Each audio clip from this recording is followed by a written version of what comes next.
হবে না মজলে আমার নবীও হবে না বলে তখন আমার আল্লাহ আয়াত নাযিল করে দিল ওই মেয়েকে যাতা মেয়ে আমাদের নাইকের আমরা কে যেটা শেষ কথা বলতে চাইছিলাম আর বাবা না শেষ কথা নিশ্চিত শুনে আছে এই এখন শেষ আম্বেদকরের সংবিধান আর্টিকেল 26 এবং সেগুলোকে রক্ষণাবেক্ষণ করতে পারবে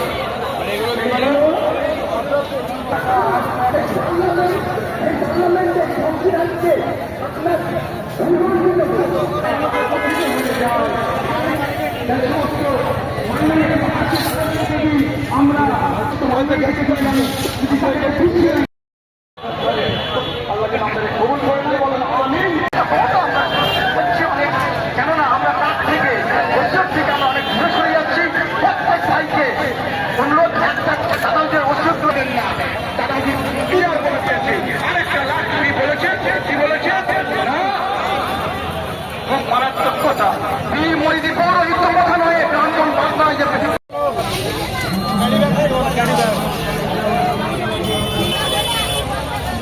বলো তো ভাই আছে কি দেবো তুলে দিয়েছি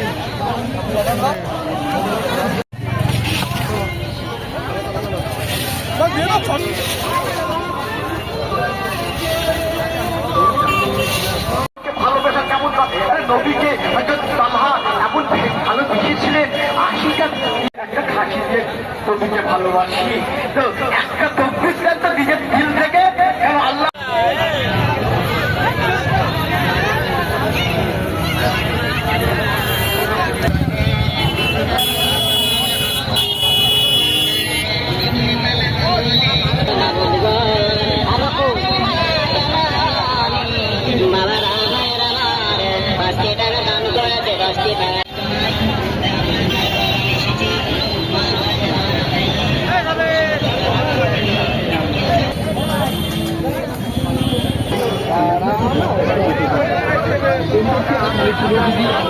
না খালি সুরভি দিয়ে দাঁতে বললে সামনে সামনে পরিষ্কার দেখুন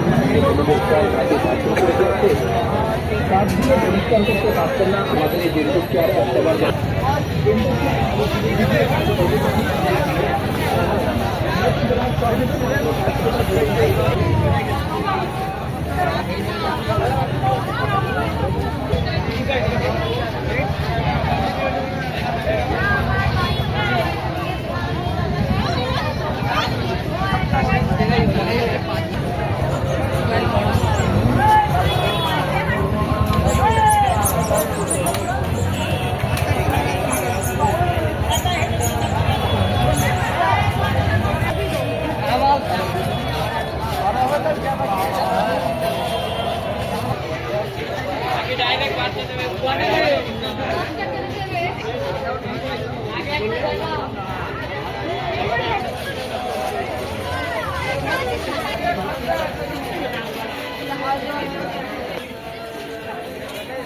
বিষয় হলো বাংলাদেশ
এখানে কোম্পানি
من يهده الله ومولانا محمدا الذي أرسل يا أيها الذين آمنوا صلوا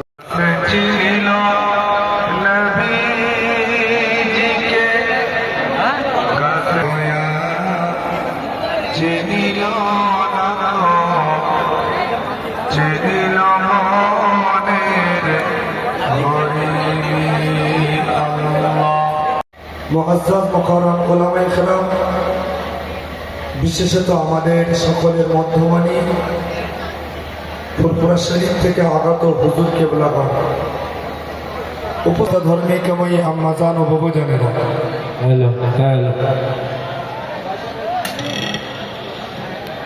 হ্যালো হ্যালো সমস্ত জনসাধারণের উদ্দেশ্যে বলা হচ্ছে, আপনারা যারা খেতে বসেছেন, আমাদের খাবার রান্না এখনো রেডি হয়নি। আমাদের তরফ থেকে খাওয়াবার জন্য আপনাদের বলা হয়নি। 12টার আগে আমরা খেতে দিতে পারবো না, কোনো রকম সম্ভব নয়। যারা বসেছেন মজলিসটাকে নষ্ট করছেন, মজলিসে বসে যান।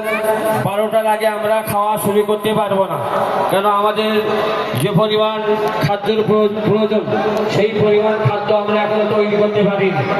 অনুরোধ, আপনারা লাইন ভেঙে সামনে এসে বসে যান। আর এখানে পিতাদাদা ভাইদাদা রয়েছেন, পীর সাহেবের অনুমতি মানুষ রয়েছেন, এনার অনুমতি ছাড়া কোনো মানুষকে কেউ বসাবেন না। এখানে দায়িত্বপ্রাপ্ত পিতাদাদা ভাইদাদা আছেন, এনাদের অনুমতি ছাড়া আপনারা কোনো মানুষ কাউকে বসাবেন না। পরিষ্কার কথা, 12টার আগে আমরা খাওয়ার ব্যবস্থা করতে পারবো না, কারণ আমাদের রান্না রেডি হয়নি। আমরা কিছু মানুষকে খাওয়াবো,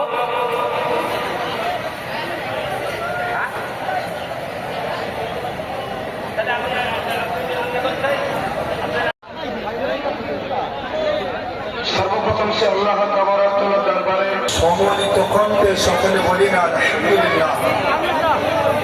সকলে একটু চিৎকার করে আওয়াজ করে বলি না আলহামদুলিল্লাহ। তারাতুল কুরআন সাল্লাল্লাহু আলাইহি ওয়াসাল্লাম।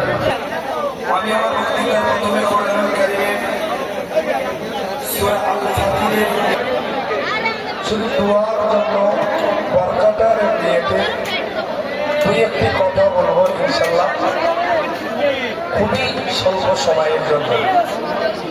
তো কোরআনুল কারীমের 22তম পারায় সূরা আল-ফাতিরের একটি আয়াত আমি পেশ করেছি, যে আয়াতের অর্থ আল্লাহ পাক বলেন, আমি আমার বান্দাদের ভিতরে যাদেরকে আমার মনোনীত বান্দা হিসাবে কবুল করেছি তাদেরকে আমি আমার কোরআন আমার কিতাবের ওয়ারিস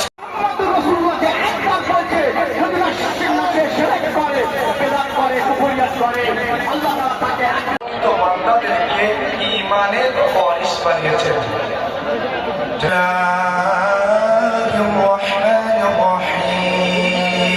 আমার তামাম বান্দাদের ভিতরে আমি আল্লাহ সবচাইতে ঈমানদারদের মর্যাদাকে বুলন্দ করে দিয়েছি। যত বান্দা রয়েছে আল্লাহর তামাম মহান আল্লাহ বলেন, আর তোমার ঈমানদার ومنهم مقتصد ومنهم سابق। আমার মনোনীত বান্দা করেছি, আমি আমার মনোনীত বান্দাদের তাদেরকে আমার কিতাবের ওয়ারিস বানিয়েছি। আল্লাহর বান্দাদের একটি দল হলো জালিম।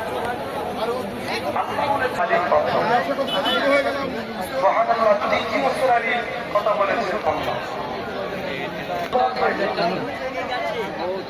আর শ্রেণী বান্দা হলো ভিতরে তিনটি শ্রেণী রয়েছে। আল্লাহ বললেন একটি শ্রেণী হলো আল্লাহ বললেন আরেকটা শ্রেণী হলো আরেকটি শ্রেণী হলো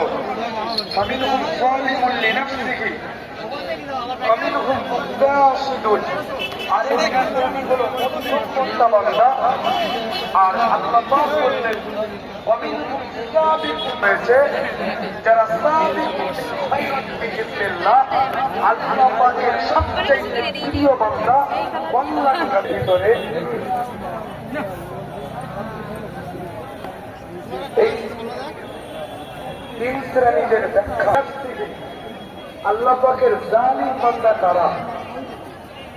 ইমানদারদের যে এক শ্রেণী রয়েছে জালিম, এই জালিম কারা?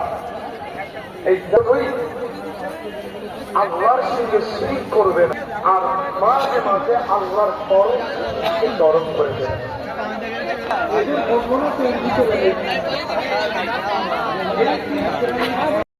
বার্তাবাতে এসেছে গভীর রাত্রিরে, অল্প সময়ের মধ্যে মেহমানদারি হবে। আগে দু একটা বার্তা দেবো আপনাদেরকে তার আমার পক্ষ থেকে। একটু বেরিয়ে আসতে হবে, যারা যেখানে আছেন একটু আগে আসলে আল্লাহ পাক কবুল করেন। আমরা মুজাদ্দিদ জামান কুতুবুল আলাম আমিনুল মুশরিকিয়া সম্পত্তি আইন করে নাই, তারই মধ্যে 60,000 একর সম্পত্তির উপরে বুলডোজার চালিয়ে সেটাকে ধূলিসাৎ করে দেওয়া হয়েছে। আমাদের পিঠটা দেওয়ালে ঠেকে গেছে। দলাদলি বন্ধ করেন, ইখতিলাফ বন্ধ করেন, ঐক্যের মঞ্চ তৈরি করেন। আপনি রাজনীতি করেন, পলিটিক্স করেন, রাজনীতির সাথে আপনি জড়িত আছেন, আপনি পলিটিক্সের সাথে জড়িত আছেন, যে কোনো দলের সাথে আপনি জড়িত আছেন, এটা আপনার রাজনৈতিক সিস্টেম পদ্ধতি। আপনার যে কোনো দলের পোশাক আপনার শরীরের মধ্যে আছে, যে কোনো কালার আপনি লাগিয়ে রেখেছেন, কিন্তু মনে রাখবেন জাতির স্বার্থে, কওমের স্বার্থে, মানুষের স্বার্থে, ভারতের সংবিধানকে বাঁচাবার স্বার্থে সমস্ত রাজনৈতিক পোশাক খুলে ফেলুন, সমস্ত রঙকে ধুয়ে মুছে ফেলুন।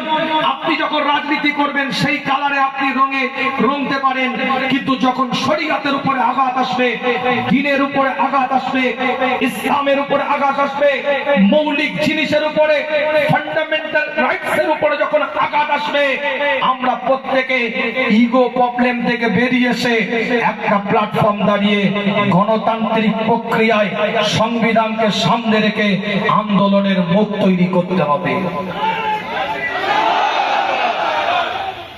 আমার কথা বোঝা যাচ্ছে? আমার কথা বোঝা যাচ্ছে? স্পষ্ট বক্তব্য দিচ্ছি, আপনি তবলিগ, আপনি বেরেলি, আপনি ওয়াহাবি, আপনি আহলে হাদিস, আপনি জামাত ইসলাম, আপনি এই দল, আপনি ফুরফুরা, আপনি তমুক দল, আপনি হানাফি, আপনি শাফি, আপনি মালিকি, আপনি হাম্বলি, আপনার আকীদা আপনার কাছে রাখুন। কওমের সাথে, জাতির সাথে, মানুষের সাথে মাসলাক যার যার, ইসলাম সবার, এই প্ল্যাটফর্মে দাঁড়াতে হবে। কে কে রাজি আছেন হাতটা তুলে দেখা? কে কে রাজি আছেন হাতটা তুলে দেখা? তাকবীরে ধ্বনি দেন, নারায়ে তাকবীর, নারায়ে তাকবীর। একটা মানুষের জবান বন্ধ না থাকে, চিৎকার দিয়ে বলেন নারায়ে তাকবীর। মুসলিম ঐক্য বলেন এক হও। সম্প্রীতির বাতাবরণে দাঁড়িয়ে আমাদেরকে প্ল্যাটফর্ম তৈরি করতে হবে। আমরা কোনো দলমতের বিরুদ্ধে নয়, প্রত্যেকটা দলমতকে আমরা সম্মান দেব, প্রত্যেকটা ধর্মকে আমরা তাদের জায়গায়, ধর্মীয় আচরণের জায়গায় আমরা তাদের প্রতি আমাদের সহানুভূতি থাকবে। আমরা সম্প্রীতির শিক্ষা, মানবতার শিক্ষা, ভ্রাতৃত্বের শিক্ষার উপরে দাঁড়িয়ে আছি। আমরা কোন ধর্মের বিরুদ্ধে নয়, কোন সম্প্রদায়ের বিরুদ্ধে নয়, কোন রিলিজিয়াসের বিরুদ্ধে নয়, কিন্তু আমার অধিকার আমাকে ছিনিয়ে নিতে হবে। আমার অধিকার আমাকে ছিনিয়ে নিতে হবে।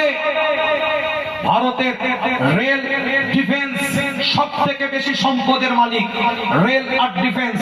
তারপরে সব থেকে সম্পদ ভারতের, সেটা হচ্ছে ওয়াকফ এস্টেট। 9 লক্ষ কয়েক হাজার একর সম্পত্তি আপনার আমার পূর্বপুরুষ, আপনার আমার পরবর্তী প্রজন্মের জন্য মসজিদ, মাদ্রাসা, মক্তব, ঈদগাহ, মুসাফিরখানা, এতিমখানা, কবরস্থানে তারা লিল্লাহিয়াতে দান করে গিয়েছে। এটা কারোর বাবার সম্পত্তি নয়, এটা মুসলমানদের রেখে যাওয়া তাদের পরবর্তী প্রজন্মের অধিকারের সম্পদ। মনে রাখবেন, এনআরসি, সিএএ, এনপিআর এটা আমাদের নাগরিকত্বের অস্তিত্বের লড়াই ছিল, আর ওয়াকফ বিল এটা আমাদের ঈমানের অস্তিত্বের লড়াই। কথা ঠিক বললাম না ভুল বললাম? প্ল্যাটফর্ম তৈরি করেন। এই কথাটা আমি যে বলছি, কে বলেছে আমাকে বলতে? সংবিধান বলেছে, আমাকে বলার রাইট দিয়েছে ডক্টর বি.আর. আম্বেদকর। তিনি তার রচিত ভারতের সংবিধান আমাকে রাইট দিয়েছে। আমি আমার অধিকারের কথা বলতে পারি। ভারতের নাগরিকের পরিচয় দিয়ে মুসলমানের কর্ম আমি এখানে এদেশে করতে পারি। এই রাইট আমাকে আমার সংবিধান দিয়েছে।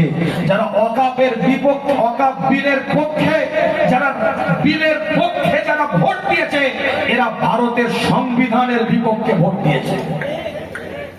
কিন্তু বুঝতে পেরেছে? 1954 সালে স্বাধীনতার পরে ওয়াকফ স্টেটের উপরে একটা অ্যাক্ট তৈরি করা হয়। পরবর্তীতে 1995 সালে আবার এটাকে সংশোধনীয় অ্যাক্ট তৈরি করা হয়। হিন্দু ভাইদের একটা সম্পদ আছে, সেই সম্পদটাকে বলে দেবত্র সম্পত্তি। সেই সম্পদের অধিকার তাদের, তারা তাদের ধর্মীয় পারপাসে ইউটিলাইজ করবে, ব্যবহার করবে। এটা কোনো ভারতের নাগরিকের সম্পদ নয়, ওটা হিন্দু ভাইদের দেবত্র সম্পত্তি, তাদের সম্পত্তি। আর মুসলমানদের ওয়াকফ সম্পত্তি, এটা ভারতীয় নাগরিকের সম্পত্তি নয়, এটা মুসলমানদের সম্পত্তি। মসজিদ, মাদ্রাসা, মক্তব, এতিমখানা, কবরস্থানের জন্য আপনার আমার পূর্বপুরুষ লান তানালুল বিররা হাত্তা তুনফিকু মিম্মা তুহিব্বুন, আল্লাহকে খুশি করার জন্য দান করে গেছে। কথা বোঝা যাচ্ছে? কথা বোঝা যাচ্ছে? খবরদার ধর্মীয় ইস্যু এটা তৈরি করবেন না। কিছু মানুষ আছে এটাকে ধর্মীয় ইস্যু বানিয়েছে। ধর্মীয় ইস্যু নয়, মুসলিম পার্সোনাল ল আছে, শিখ পার্সোনাল ল আছে, জৈন পার্সোনাল ল আছে, বুদ্ধিস্টদের পার্সোনাল ল আছে। ভারতের সংবিধান হচ্ছে যেটা আপনার কি বলে ইউসিসি, ইউনিফর্ম সিভিল কোড, যেটা স্বীকৃতি করতে চাইছে। সেটা কি? এক দেশ এক আইন, এটা ইউনিফর্ম সিভিল কোড। সি আপনার কি বলে ইউসিসি। এটা করলে সমস্যা এ জায়গায় হবে, সংবিধান বিরোধী কার্যকলাপ হবে। কেন? সংবিধান বলছে ভারতে যে কোনো জাতের, যে কোনো ধর্মের, যে কোনো সম্প্রদায়ের মানুষ স্বাধীনভাবে গণতান্ত্রিক প্রক্রিয়ায় সাংবিধানিক অধিকারে সে নাগরিক হিসাবে বসবাস করতে পারে। যে যার ধর্ম, যে যার মতো ভারতবর্ষে সেটা মান্যতা দিতে পারে। এটা ভারতের সংবিধান ভারতের নাগরিককে অধিকার দিয়েছে। আমার কথা বোঝা যাচ্ছে? আমি কয়েকটা বার্তা দেওয়ার জন্য এসেছিলাম, দুই একটা কথা বললাম, দাঁড় করিয়ে রাগ করলেন, কষ্ট বলেন। আপনি আমার পীরের, আপনাদের পীরের আওলাদ মুজাদ্দেদে জামানকে ভালোবাসেন। দেশ স্বাধীনতার পূর্বে ব্রিটিশ শাসিত ভারতবর্ষের স্বাধীনতার পিছনে যেমন আমার পূর্বপুরুষের অবদান ছিল, সেই বংশের সন্তান আবার যদি দেশকে পরাধীনতার শেকড় করাতে চায়, আবারও ময়দানে নেমে রক্ত দিয়ে আবার প্রমাণ করবো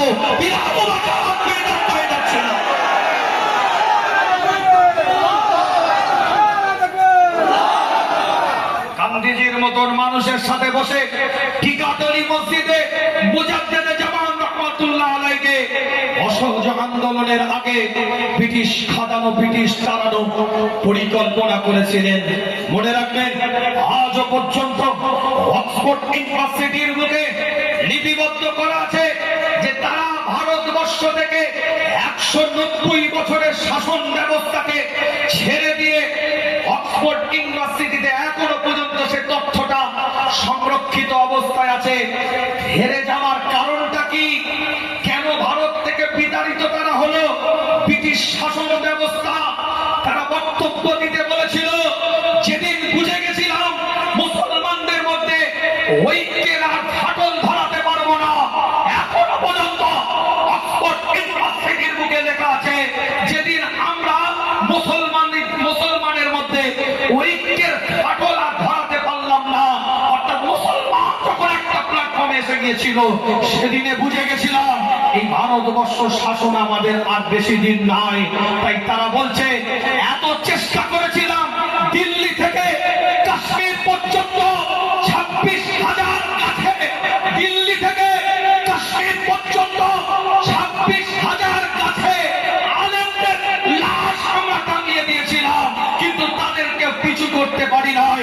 তারা স্বাধীনতার পক্ষে, ভারতের পরাধীনতার জীবন থেকে বেঁচে থাকার জন্য স্বাধীনতার পক্ষে আমাদের সাথে লড়াই করে ঐক্যের মঞ্চ তৈরি করে 62,395 জন স্বাধীনতা সংগ্রামীর জন্য জান দিয়ে দিয়েছে। আমার কথাটা বোঝা গেল না? বোঝা যায়নি? আমাদের ঐক্যের মঞ্চ তৈরি করেন, একতার মঞ্চ তৈরি করেন, ভ্রাতৃত্বের বাংলা, সম্প্রীতির বাংলা, মানবতার বাংলা। সেই জায়গায় দাঁড়ান, সর্বজাতের, সর্বধর্মের সমন্বয়, ঐক্যের বন্ধন দিয়ে ভারতবর্ষ পরিচালিত হয়ে এসছে, এখনো হবে, আগামীতেও ইনশাআল্লাহ আমরা আমাদের সন্তানকে বুঝিয়ে দেব যে আমরা সাম্প্রদায়িক মনোভাবপূর্ণ ব্যক্তিত্ব নয়, আমরা সম্প্রীতির বাতাবরণের মানুষ। আমাদের মধ্যে স্নেহ, ভালোবাসা, আবেগ, দরদ, ভালোবাসা এবং দুর্বলতা, মনুষ্যত্ববোধ, মানবিকতা আমাদের কলিজার মধ্যে আছে। আল্লাহ পাক কবুল করেন। সকলে বলেন আমিন। আমার কথায় একমত না দ্বিমত? একমত না দ্বিমত? দুটো হাত তুলে দেখান। যুবক, তোমাকে দাঁড়াতে হবে আজকে। তোমার দিকে তাকিয়ে আছে ইসলাম, দ্বীন, শরিয়ত, কোরআন। দুটো হাত তুলে দেখাও, তুমি আল্লাহকে আল্লাহ, তোমার সম্পত্তির রক্ষার্থে জীবন দিতে তৈরি আছি। আল্লাহ থেকে দুটো হাত তুলে দেখাও। তাকবীরে ধ্বনি দেন দেখি, নারায়ে তাকবীর, নারায়ে তাকবীর। সিলসিলায়ে ফুরফুরা শরীফ, আসাকে মুজাদ্দেদে জামান, নারায়ে তাকবীর। খুব মোহাম্মতের সাথে সালাত ও সালাম পাঠ করেন। ইয়া নবী সালাম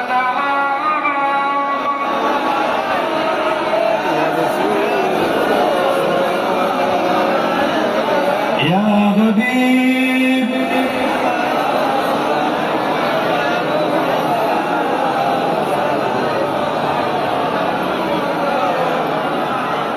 طلع بدر علينا من سنيات الوداع وجب الشكر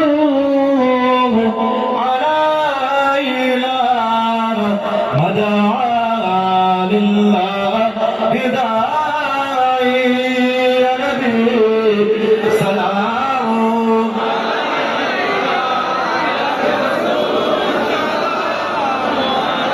يا حبيب سلام صلوات الله عليك يا رب 5,000 টাকা একজন ব্যক্তি আজ 3,000 টাকা কেউ আছেন 3,000 টাকা দেওয়ালা কেউ আছেন এই প্রতিষ্ঠান এই মাদ্রাসা থেকে ইসলামে সব বড় খরচ লাখ লাখ টাকা খরচ আমি তো ব্যক্তিগতভাবে পরিচালনা করি আমি তো জানি সব হিসাব নিই লাখ লাখ টাকা খরচ একজন হাত তুলে বলেন আমি হুজুর 3,000 টাকা একজন হাত তোলা যাবে 3,000 টাকা দেওয়ালা কেউ আছেন 2,000 করে কেউ আছেন দেখি 2,000 করে পরে দিবেন আস্তে আস্তে দিবেন নিয়ত করেন আল্লাহ পাক কবুল করেন 1,000 করে কেউ আছেন একটু উঠে আসেন 1,000 করে একটু উঠে আসেন একটু দোয়া করি মাশাআল্লাহ এক চাচাজি আমার 200 টাকা জোরে বলেন মারহাবা আর এক ভাই আমার চাচাজি আমার 100 টাকা জোরে বলেন মারহাবা একটু হাতটা পাতলা কেউ না দেয়া করবেন না একটু আগে আসেন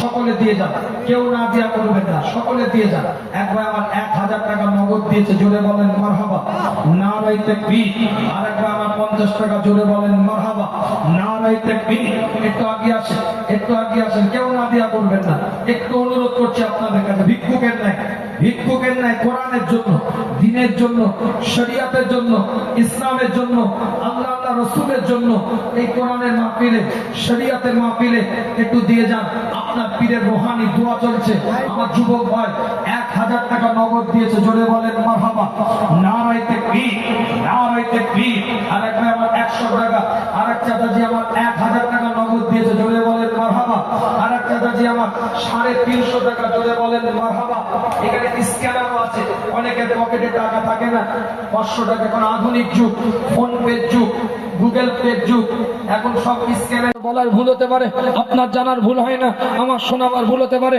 আপনার শুনতে ভুল হয় না আমার চাওয়ার ভুল হতে পারে আপনার দেওয়ার ভুল হয় না আল্লাহ আপনি মনের খবর জানেন আল্লাহ আপনি অন্তর্যামী আপনি দিলের অন্তরে খবর জানেন আল্লাহ তোমার দিনকে প্রতিষ্ঠিত করার জন্য এদের পূর্বপুরুষরা পাগলের মতন দিয়েছে এরাও ভুলে নেই এনারাও ভুলেন নেই যুবকেরা এসেছে কত মানুষ যা আব্বা আসতো আর আসতে পারে না আব্বা কাঁদছে সালাম কাটিয়েছে কত আবেগী কথা বুকটা ভরে যাচ্ছে যে না বাচ্চাটাকে পাঠিয়েছে যে যা তোর পীরের দরবার যা ওখান থেকে দিন পেয়েছি যা ওখান থেকে শরীয়ত পেয়েছি যা ওখান থেকে কোরআন পেয়েছি যা ওখান থেকে ঈমান পেয়েছি যা শরীয়তের আদর্শ ওখান থেকে পেয়েছি বাচ্চাটাকে পাঠিয়েছে নিজে আসতে পারেনি চাচা আসতে পারেনি ভাইপোকে পাঠিয়েছে মামা আসতে পারেনি ভাগনাকে পাঠিয়েছে কত রকম দরদ বলে মা দোয়া চেয়েছে মা আসতে পারেনি ছেলেকে পাঠিয়েছে এটাই তো দরদ এটাই তো ভালোবাসা আল্লাহ তোমার দিনকে প্রতিষ্ঠিত করার জন্য তোমার শরীয়তকে প্রতিষ্ঠিত করার জন্য আল্লাহর জন্য ভালোবাসেছে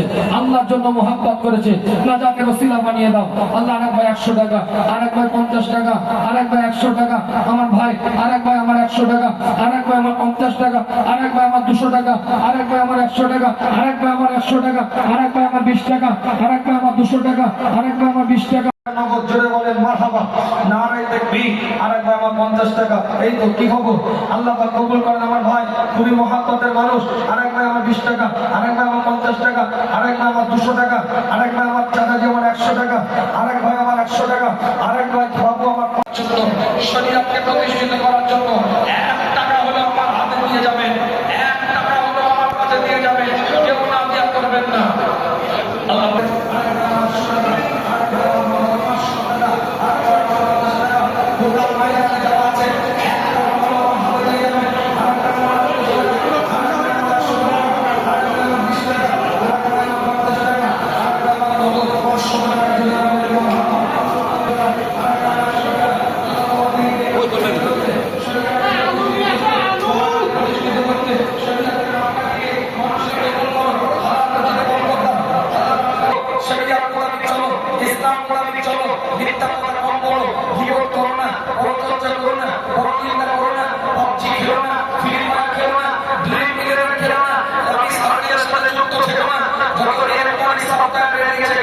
শুরু করে থেকে বলে রাখো যত ইলেকট্রনিক সফটওয়্যার থেকে মাধ্যমে জুয়া চলছে জুয়া থেকে দূরে থাকো আল্লাহ তোমাদের নসিব তকদিরকে ভালো করবে আল্লাহ দান করবে আমাদের দ্বারা পরিপূর্ণ করবে গোটা চত্বরে যারা আছে একটা টাকা হলে হাতে দিয়ে যাবে কেউ না দিয়ে যাবেন না ভিক্ষুকের নাই কোরআন খানদানের সন্তানরা তোমার কাছে হাত পেতেছে আমার বাপ দাদা 14 পুরুষ সব জমিদার তারপরে তোমাদের কাছে হাত পেতেছে শরীয়তকে চিন্তা করার জন্য ইসলামকে চিন্তা করার জন্য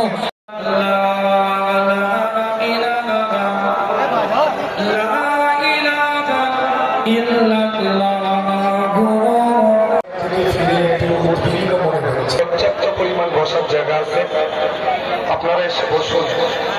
ভুলে